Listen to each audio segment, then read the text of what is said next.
digamos que hay un sesgo de pensamiento en la OTAN eh, bastante cerrado a otras formas de pensamiento y por lo tanto no son capaces de adaptarse.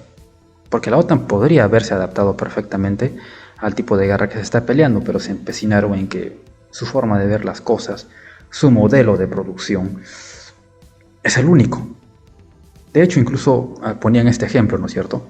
La OTAN en su conjunto, Estados Unidos más Europa, tenían un Producto Bruto Interno de 40 billones y Rusia pues solo tiene un Producto Bruto Interno de 2 billones. Entonces, si lo reducimos todo a lo económico, pues obviamente la OTAN supera 20-1 a Rusia, por lo tanto, la OTAN pues holgadamente debería ganar, ¿no? Pero no, Rusia está ganando.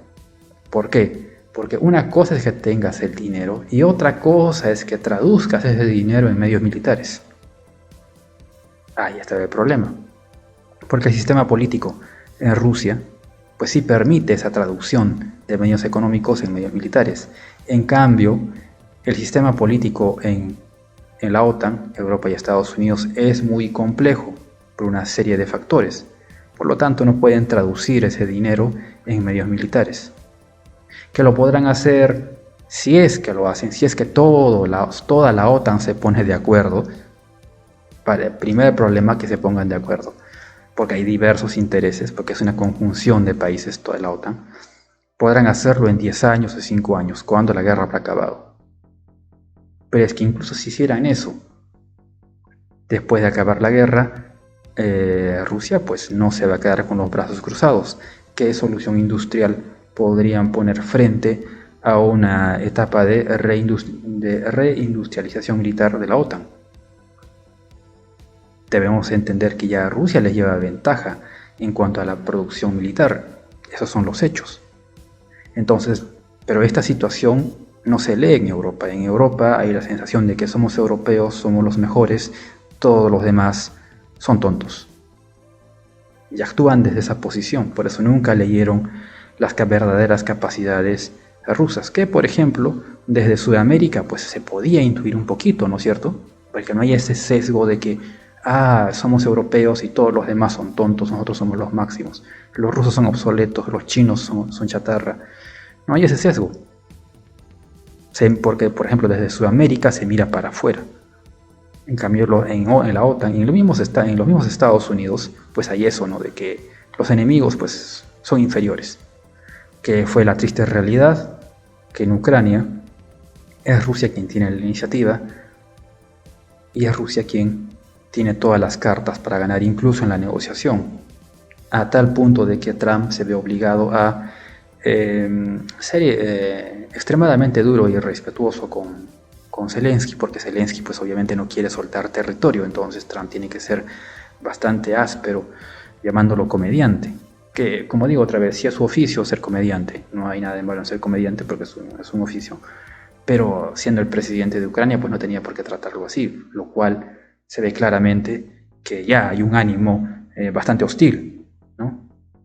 Y es que también Zelensky pues, no tiene muchos argumentos para querer imponer su voluntad, porque están absolutamente a favor, o sea, están absolutamente a merced de la ayuda estadounidense. Ahora también obviamente Trump va a querer una posición, imponerle a Rusia una posición en la que le convenga a los Estados Unidos, a la imagen de los Estados Unidos, pero ya sabemos que a Rusia solo le conviene una cosa, que Ucrania regrese a la órbita rusa, ya sea por la vía de las negociaciones o por la vía militar, no nos olvidemos eso.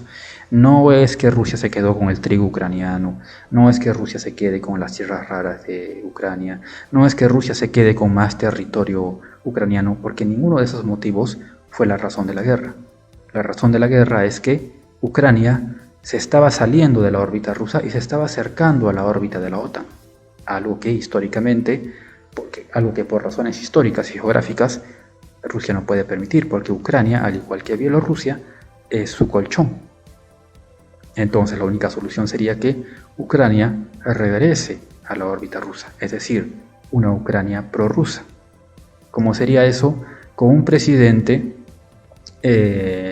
tipo Yanukovych, un presidente cercano al Kremlin. Eso se podría obtener por vía de la negociación o por la vía militar, que ya hemos dicho que para ello habría que alcanzar Odessa, tomar Novorossiya, causar el efecto de colapso económico, y en 20 o 30 años la fuerza de los hechos haría que Ucrania tenga que volver a la órbita rusa. Ahora, obviamente, pues Trump va a querer, como digo, imponerle ciertas condiciones a Rusia que le favorezcan más, ¿no es cierto? O sea, va a querer que las cosas sean en sus términos. Pero el problema para los Estados Unidos es que no tiene ni el tiempo ni tampoco los medios para poder imponerse a los deseos rusos acá en este sector de Europa. Es Rusia quien tiene los medios y todo el tiempo del mundo para querer alcanzar esos objetivos. Ahora, escuchando algunos canales pro-OTAN, hablan de que Rusia está agotada, Rusia estaría colapsada. A ver, número uno, si Rusia estaría agotada y colapsada, pues entonces Trump solo tiene que esperar un tiempito más para que Rusia se hunda, ¿no es cierto? No tendría por qué tener esta prisa que tiene Trump, inclusive pues maltratando al mismísimo Zelensky. Quien tiene la prisa es Trump. ¿Y por qué tiene la prisa? Porque tiene prisa Trump. Porque Rusia claramente tiene la iniciativa, avanza de manera lenta pero constante, y esta es la palabra clave, constante. Se ve una tendencia. Trump está viendo la tendencia, porque a ver, en Estados Unidos, al salir la administración Biden, pues ha entrado gente menos ideologizada, por lo tanto menos cegada por los sesgos que las ideologías imponen, y están viendo pues lo obvio, lo que cualquier persona que quiera hacer un análisis de defensa medianamente serio se da cuenta, que ya hay una tendencia. La tendencia es la iniciativa rusa. La tendencia es la degradación, sobre todo, de la capacidad de reposición de mano de obra de Ucrania, que precisamente va en el sentido de la desmilitarización de Ucrania y todo ese asunto. Entonces, Trump quiere simplemente rápido arreglar esto, y es Rusia quien puede imponer sus términos, y si no es por la vía negociada, va a ser por la vía militar. Ahora, esto de que Rusia pues va a quebrar, que las sanciones internacionales, Rusia está sufriendo las sanciones internacionales, las sanciones económicas más grandes que se le han impuesto a un país en los últimos tiempos, y está resistiendo. Ahora, también hay esto, ¿no? Que Trump quiere hacer caer los precios del petróleo con una sobreproducción, explotando los yacimientos de petróleo de Estados Unidos, combinándose con Arabia Saudita. Es decir, sobreproducir petróleo, tanto Estados Unidos y Arabia Saudita, y con eso mandar al suelo los precios del petróleo, afectando así al petróleo ruso y quebrándoles. A ver, un ratito. ¿Ustedes creen que los saudíes quieren perder plata? ¿Ustedes creen que el empresariado petrolero estadounidense quiere perder dinero? Pues ahí tiene un problema. Y así lo lograra, Rusia está corto de hidrocarburos como para comenzar a producir más y baratear su producto, para de esa manera compensar. Pues perfectamente podría compensar. O sea, es decir, el tema de Rusia es que tiene tal cantidad de recursos que puede usarlos para costear esta guerra.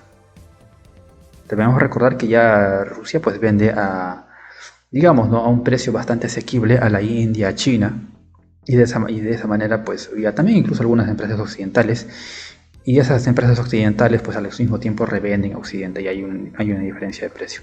Pero si hicieran caer, digamos, en el supuesto negado, pues en el supuesto improbable, más bien dicho, en el supuesto improbable, que Arabia Saudita pues quiera hacer caer los precios del petróleo, perdiendo ellos dinero, que los empresarios norteamericanos quisieran hacer caer los precios del petróleo, perdiendo ellos dinero, Rusia podría responder con una medida similar, incrementando más la producción, ofreciendo aún a precios menores, pero en mayor volumen, porque tiene muchísimo, y de esa manera compensar.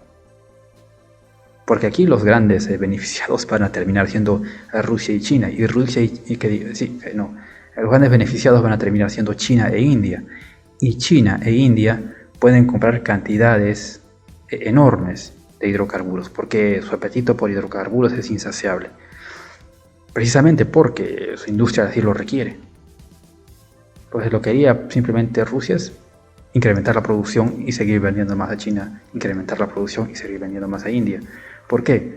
Porque nuevamente estos dos países demanda, pues en cuanto más le vendas mejor, estos dos. Y Rusia tiene las reservas necesarias para básicamente baratear su producto con tal de compensar cualquier maniobra en cuanto a los hidrocarburos pueda realizar Estados Unidos. Pero a ver, nuevamente, eso también afectaría, como digo, a la economía estadounidense y hay que contar necesariamente con los saudíes. Habrá que ver si los saudíes quieren perder dinero. Habrá que ver si los empresarios estadounidenses quieren perder dinero. Y como digo, así se haga.